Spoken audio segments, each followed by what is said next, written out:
Hello मम्मा, आप यहाँ? हाँ, क्यों? मैं अपने बच्चे से मिलने के लिए नहीं आ सकती हूँ? आई वॉज मिसिंग यू ना, तो मैंने सोचा इतना थोड़ा सा तो सफर है तो आ जाती हूँ। हाँ, ये तो आपने बहुत अच्छा किया आंटी। लेकिन मसला वही है ना कि इस हवेली में कोई भी इंसान तावीज के बगैर आए, ये बात खतरे से खाली नहीं है। उसकी तुम बिल्कुल फिक्र ना करो, इस दफा मैं पक्का काम करके आई हूँ। You don't have to worry about that. ये पकड़ो मेरा बैग। ज़ारा, तुमने ना मुझे वो कोरमा दोबारा से खिलाना है। उसका टेस्ट अभी तक मेरे मुंह में उसका जायका आ रहा था। अगर उस दिन उसमें जहर ना मिला होता ना, तो मैंने तो पता नहीं कितना सारा खा लेना था। ये तो कोई मसला ही नहीं आंटी, कोरमा तो झटपट बन जाएगा। नादिया, तुम अपनी मामा को अपने रूम में लेके जाओ, मैं कोरमा बनाती हूँ। Oh thank you so much. उठा लो इसका ना, व्हील खराब हो रहा है। Let me help you. अच्छा, कितनी पहेलियां पूछ ली? अभी तो 3 सॉल्व हुई हैं, चौथी रहती है। अभी अली सो रहा है, जब उठेगा तो आपको भी सुना देगा। इधर आना। क्या है? क्यों आ गई आप, वो भी बिना ताबीज के? तुम्हें नहीं पता, मैं इतना बड़ा मार्का मार के आई हूँ। कॉल कर दिया मैंने। क्या हुआ है? वो मैं बाबा बदरुल इस्लाम के पास गई थी और वहां से मैं गाँव गया, तावीज लेकर आई हूँ। ये तो बहुत अच्छी बात है। इसमें से धागा डाल के पहन लेना, सेफ हो जाएंगी आप भी। ये पहनने वाला तावीज नहीं है, जलाने वाला तावीज है। चलाने वाला? उन्होंने कहा है कि इस तावीज को जब हम जलाएंगे तो अली खुशी की मोहब्बत से निकल के तुम्हारी मोहब्बत में मुब्तला हो जाएगा। सच में? क्या वाकई ऐसा हो सकता है मम्मा?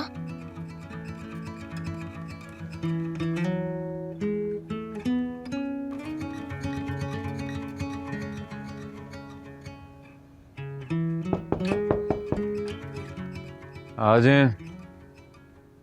अली, जाग रहे हो? जी जी भाई, आए प्लीज।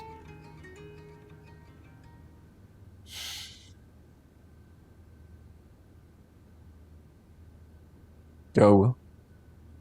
फिर से अब्बाजान को ख्वाब में देख लिया क्या? तो फिर इतने परेशान क्यों हो? सब खैरियत है? उसी की वजह से परेशान हूं यार।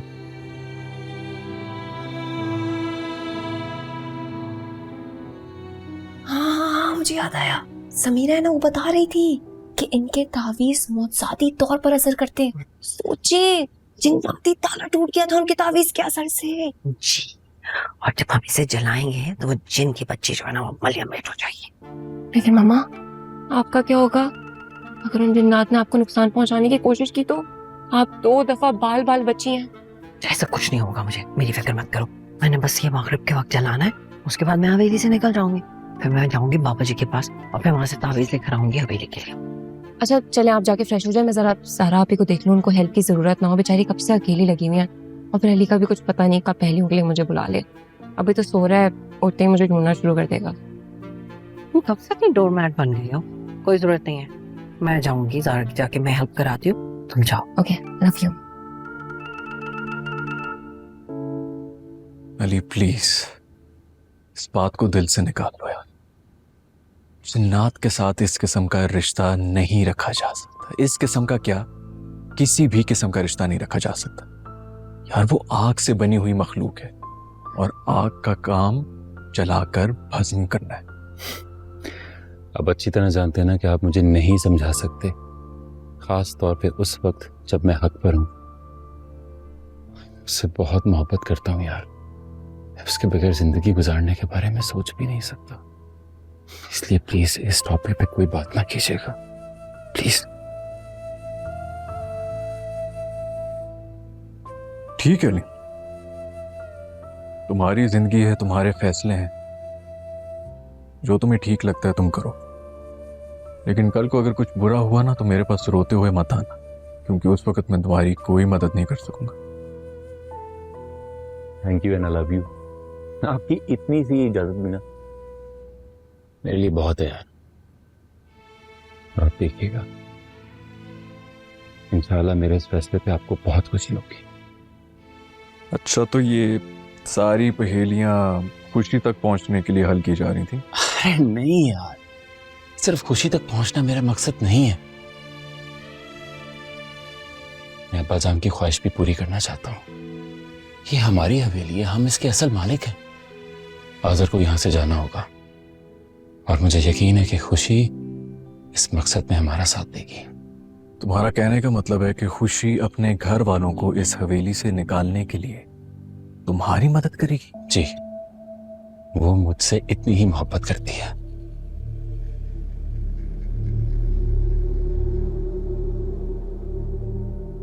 नादिया उठ गई होगी। आज हमें हर सूरत चौथी पहेली हल करनी है। चले, मैं आ रहा हूं बस।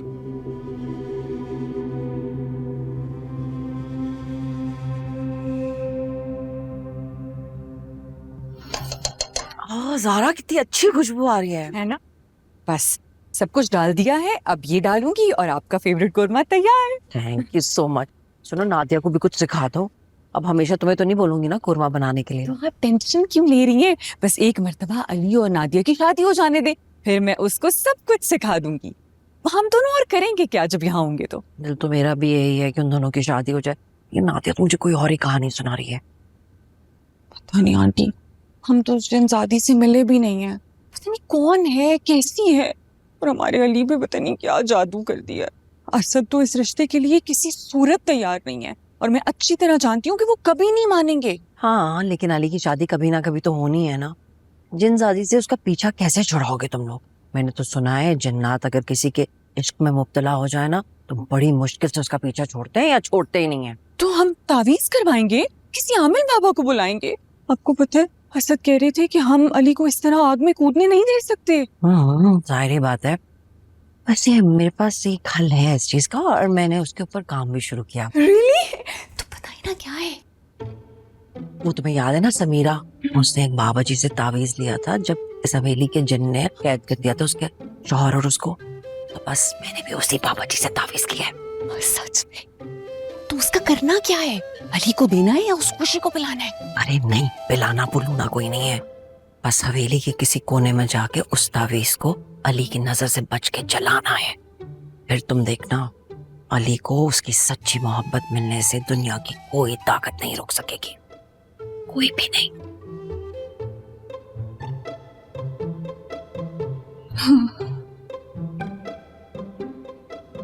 सरदार गुलफान, ये इंसाफ नहीं, जुल्म है। इतनी सी बात पे मेरे भाई को भस्म कर दिया, मार डाला उसे। हमारे सामने आने की तमीज भी तुम भूल गए शानू। सरदार, क्या हमें सवाल करने का हक भी नहीं है? क्या जुर्म था मेरे भाई का कि उसने एक इंसान जादी से मोहब्बत की थी? मोहब्बत करना जुर्म है क्या? हाँ, ये जुर्म है, जुर्म है ये। क्योंकि किसी इंसान से मोहब्बत नहीं की जा सकती, उससे सिर्फ और सिर्फ दुश्मनी की जा सकती है बस। और ये कई हजार नस्लों से जीनान कबीले का कानून है, और जो भी ये कानून तोड़ेगा वो मार जाएगा। सुना तुमने? मैं नहीं मानता इस कानून को। ये इंसाफ नहीं, बर्बरियत है, जहालत है। अरे मोहब्बत तो वरदान है, नेमत है, तो चाहे किसी से भी हो। उस आदमजादी ने भी तो मेरे भाई से मोहब्बत की थी। बंद करो अपनी ये बकवास। देखते क्यों? पकड़ लो इसको।